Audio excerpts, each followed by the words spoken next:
What's up, guys? So, with Season 1 of Rocket Arena just around the corner now, I thought it'd be a good idea to do a list, I guess, 10 to 15 things that I think I'd like to see change, maybe get updated, stuff like that.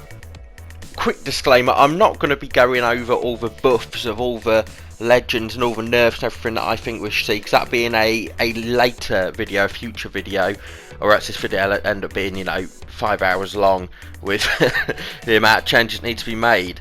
So, some of these I've got straight off Reddit, so I put a question out asking people, if you could change something, what would you change? And so, some of these are from there, some of these are a personal preference.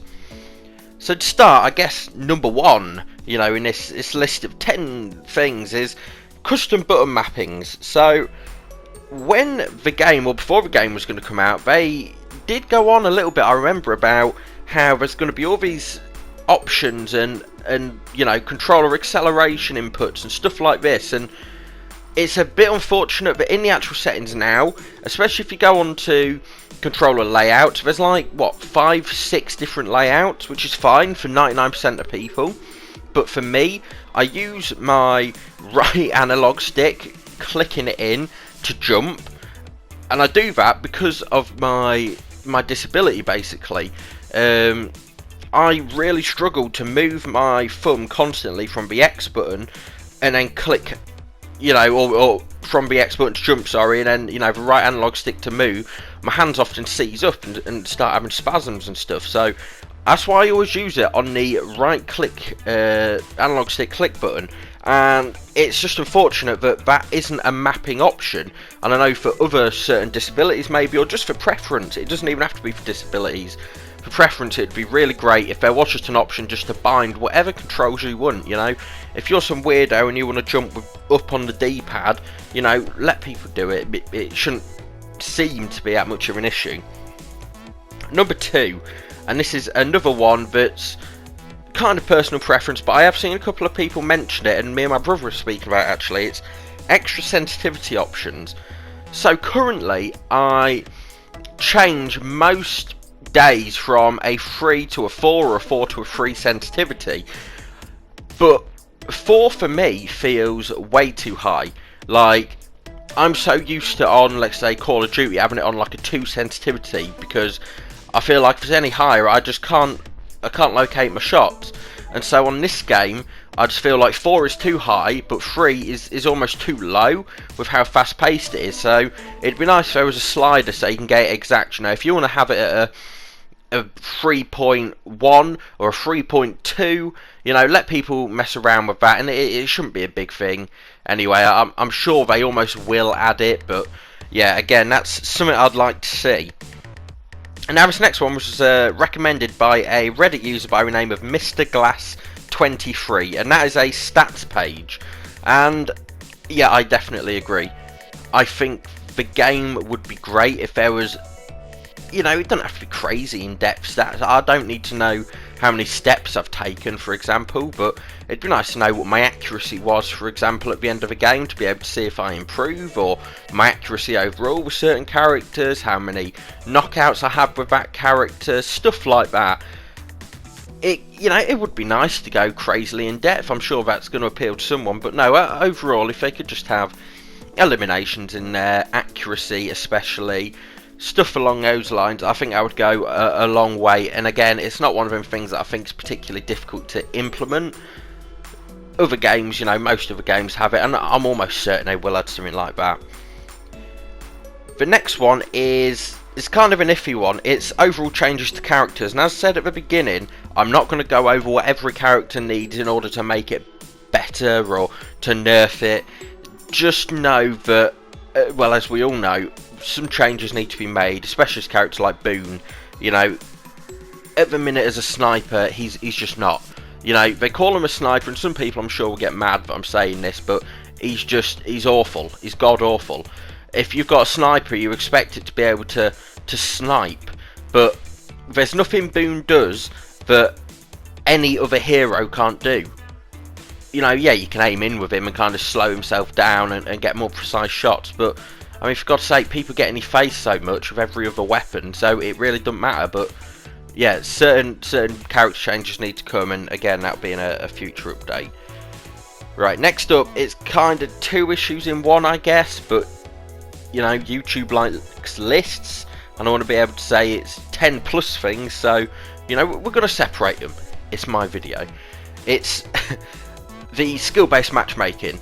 I don't know if there is skill-based matchmaking in this game. I haven't done any in-depth testing or anything like that, and I guess the only people to ever truly know are the devs. But at the same time, I feel like if there isn't, in ranked especially, there needs to be. And I say this because the amount of times, so if I'm playing casual, you know, just normal arena mode, whatever, normal knockout, I don't care if I'm paired with, you know, Johnny Big Dick and his 2 other mates, Sally Big Dick and, you know, Freddy Big Dick. I don't care.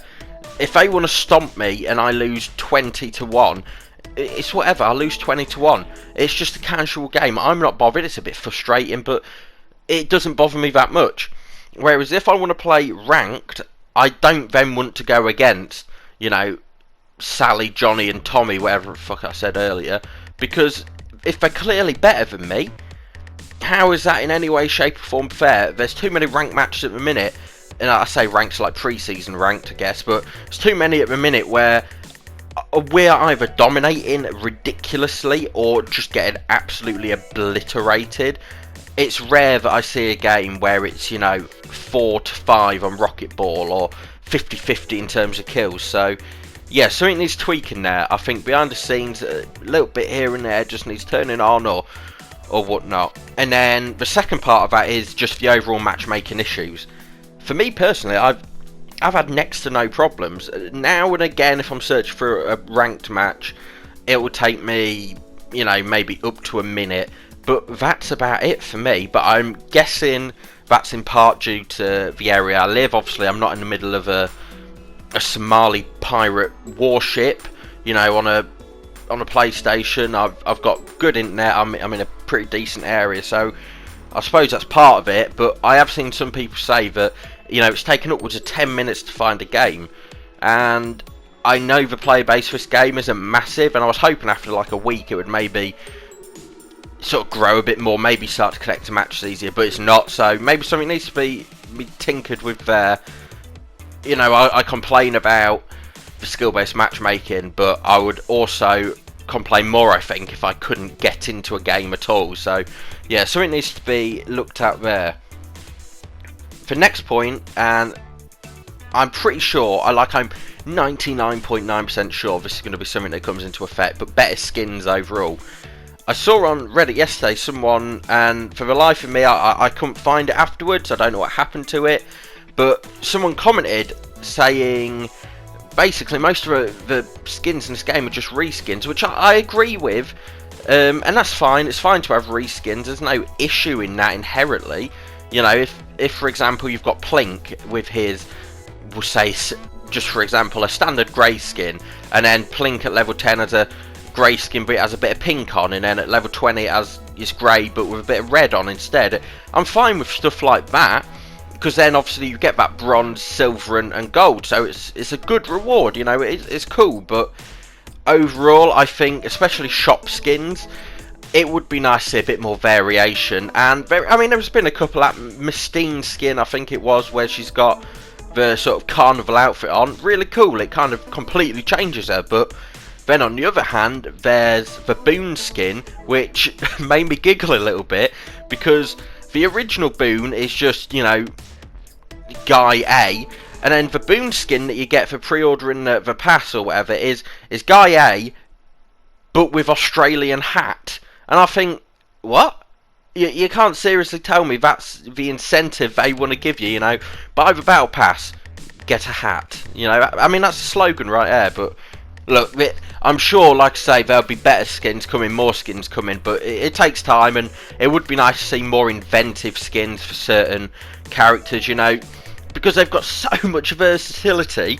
You know, players like Blastbeard, for God's sake, make a skin where his hand is a hook. It's not difficult. You know, and it can be done with so many characters. So, you know, I would love to see some crazy skins, because it's a crazy game. Give me wacky skins that make no sense. I don't care, I want to see it. Okay, next up is another one that was commented from someone on Reddit called T1 Rabbit, and that is FOV settings. And his actual comment was something along the lines of, I would love to see FOV settings, and I know it would work because when using, I think he said, Amphora or certain characters, your screen does kind of zoom out as if you have adjusted the FOV settings, which I understand. It would be great. I remember playing Apex Legends, and then the day this came out, I played it and I was like, oh, you know, it almost felt like I couldn't see anything, because without the ability to change your FOV, you're obviously locked into seeing, you know, this specific amount. It would be great to have that FOV settings. I want to be able to see more around my surroundings, you know. I don't know if PC has it or not. I haven't got a PC, so I can't test it. I haven't got any friends that are on PC that have it, so look, I don't know if PC has it or not, but I think every system ultimately needs to have the FOV settings. And I know this list in general has just a lot of settings related stuff, but I think it's important to get your basics done before adding anything else. Next up is a penalty system for leaving ranked, especially. I'm not too fussed about casual, you know, if they're 5-minute games in casual, they don't mean anything, so ultimately if 2 of your teammates leave and you get stomped, it's just whatever, you know. But in ranked, there is nothing more annoying than, you know, you go 1-0 down on Rocket Ball in the first 10 seconds, and instantly players are like, oh, we definitely can't win then, we must quit. And you see your teammate quit, and I think, why? You've lost one ball. Don't play the game if you're just going to quit when you do the thing that the game makes you do. You know, what do people think happens in this game that you just win all the time? Every single time you play, you get 5 goals in 5 seconds, boom, sorted. It doesn't work like that. And, you know, we don't talk about what just happened on screen there. But yeah, a penalty system, I think, for leaving. It could be along the lines of, if you leave ranked, maybe you start off with a 5-minute penalty, and then it goes up to 15 minutes or something, and so on. If you know, if you leave 10 games in a row, they come to your house with FBI and they take your PlayStation off you and lob it out the window, something like that. You know, a pretty fair standard penalty system, I think, would make sense. Even something along the lines of deducting points. You know, maybe if you leave 3 ranked games, you get instantly reset, or you're not allowed to play ranked. I know it seems harsh, but, you know, something needs to be done to make ranked fun, I guess. Okay, next up is the ability to be able to just leave a match if you have less players. I mean, it kind of is a double-edged sword. I know I've just spoke about you should be penalised, but I had a game the other day where we was, you know, 2-0 down, or it was 2-1 Rocket Ball, and both my teammates left me, and I thought, right, there's no way I can win this now. You know, the other team were just dominating, and at this point I'm thinking, well, it's just going to be a wasted 3 minutes. I'll still play. I didn't quit. I thought, yeah, I'll just get it over and done with. You know, it's a fairly quick game, but it would be nice if there was the ability to, if your team unanimously votes, or if there's a majority vote or something, to surrender the game or exit the game, and still reward, you know, the other team, whatever. You still get your XP, but as long as you've not left yourself, you know, during that game, you shouldn't be deducted points or anything like that, because I don't think it's fair. If one of your teammates leaves, you shouldn't then have any kind of loss penalty.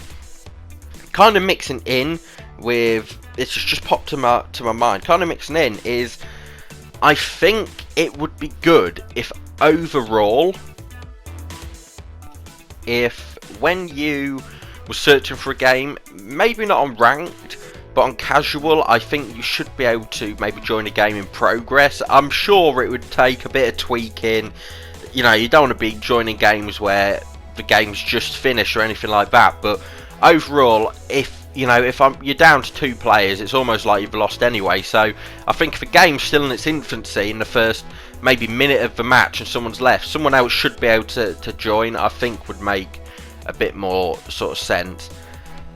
Next up, and kind of the second to last point, is something that again I'm pretty sure they will be doing, but more game modes. I would love to see a 1v1 game mode. Now I know it would be like, oh, you know, a 1v1 game mode, how would that work? But I think a 1v1, you know, not necessarily ranked, but you know, I want to be able to go against, you know, Jimmy Dick and Balls Face for 5 matches in a row if I wouldn't, having a 1v1. I think it'd really benefit this game. It's crazy. Sometimes when there is 3 players against you, it's difficult. So, you know, it would be nice to have that 1v1, similar to what Overwatch does. That would honestly be great. Or even a 2v2. Or even go the opposite end. Make it ridiculously chaotic and put it as a 4v4. You know, fuck it. 50 versus 50 game modes. We need it. We need it now. You know, I want to be able to go 50 versus 1. End of. That's it. That's my final offer. 50 versus 1. Right. The final point, and it will be another kind of mixed point, similar to new game modes, is not new characters, because we've got new characters coming. And I know we've got new maps coming as well, but larger maps. I know this game is a 3v3, and all the maps now are, you know, you can get from one end to another in, what, 10 seconds if you was, you know, walking or using your abilities, whatever. But I think it'd be good, just not many, but, you know, 1 or 2 medium-sized maps, so that at least players like, you know, Sniper Boy and a couple of others can at least get some use out of their longer distance fights. I think it would make it better, because now if you try and stand on one end of the map, the enemies can get to you in a couple of seconds, so it's almost pointless being a long range character. But yeah, that's the stuff I'd like to see change. And like I say, with the update coming out in a matter of days, I think it'd be interesting to be able to come back to this video and see maybe what they have changed, or what they still need to change, from sort of my thoughts and opinions in this video overall. And actually, saying that, the one last thing I need to talk about, my brother gave me a pretty good idea of what he'd like to see, and this is what I like to do. I like to get a lot of different opinions on it. So he said that he would personally improve the matchmaking, since, you know, he's noticed some people complain that it's very random in terms of times and finding games. Obviously balancing is another thing he said, especially Amphora. Look, we all know Amphora is ridiculously overpowered at the minute. But yeah, so big shout out to my brother for that one. But yeah, that's it for the video. You know, it's a lot of things, I guess. You know, the video's nearly 20 minutes long now. It is a lot of things, but there is a lot of things that need to change to this game. Great game, but a lot of changes need to be made. As always, thank you guys for watching and listening to my goddamn annoying voice and my goddamn shit gameplay. You know, it's always a pleasure. Feel free to subscribe, yeet yourself off a cliff. It doesn't really faze me either way. I'll see you guys next time.